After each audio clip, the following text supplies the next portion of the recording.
That's good. How about we go to Marco? You can talk a little bit about what's going on, and Well, go ahead. yeah, Mr. President. I don't know if one day perhaps the entire story will be told about the events of yesterday, but suffice it to say, it's not an exaggeration that none of it would have been possible without the President of the United States being involved.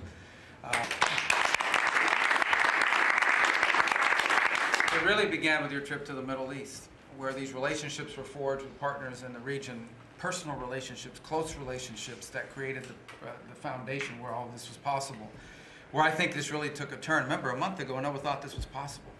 Where it really took a turn about a month ago, less than a couple weeks ago, is when we were at the United Nations, and you convened a historic meeting, not simply of Arab countries, but of Muslim-majority countries from around the world, including Indonesia was there, Pakistan was there, and created this coalition behind this plan.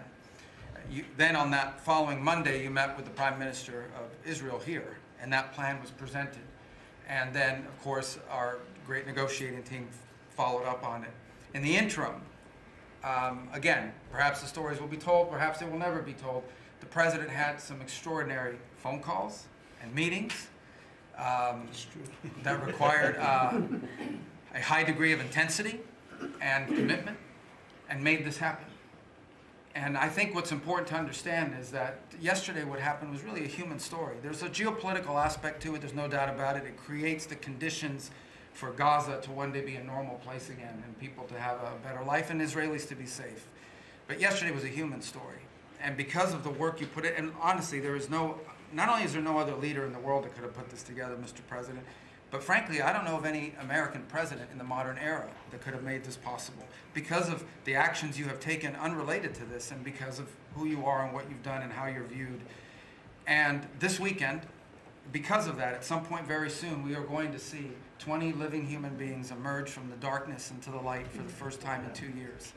And that is because not only were you used the credibility and the power and the prestige of this office and the relationships you created, and you committed yourself to making it happen. And I think it will go down as a historic moment in the history of our country, and something our country should be very proud of, that we have a president that's committed to not just peace, but to the human aspect of reuniting these families. My last point on this is just a couple days ago, Secretary Lutnick hosted us all, many of us, at the Kennedy Center. And we have these families, we've interacted with them for so many years, for 2 years now. And the stories are heartbreaking, both whose families are alive and those who are deceased as well, who want their relatives back so that they can complete the process of grieving. And we had all hoped that perhaps that was the day that we would have an announcement for them on the anniversary of the 7th, but I know you were able to speak to some of those families last night, and I just hope the whole nation understands how incredibly proud they should be of their president and of their country for the role that they've played. And I don't want to let this moment pass, Mr. President, without also noting the incredible work of Steve Witkoff and Jared Kushner. Yeah. They're an incredible team working together, facing some substantial impediments to even being there this weekend and doing it. Let me just leave it at that. And they've done a great job on your behalf, Mr. President. They deserve a tremendous amount of credit. But thank you for what you've done for the world. Thank you very much, Rose. I appreciate it.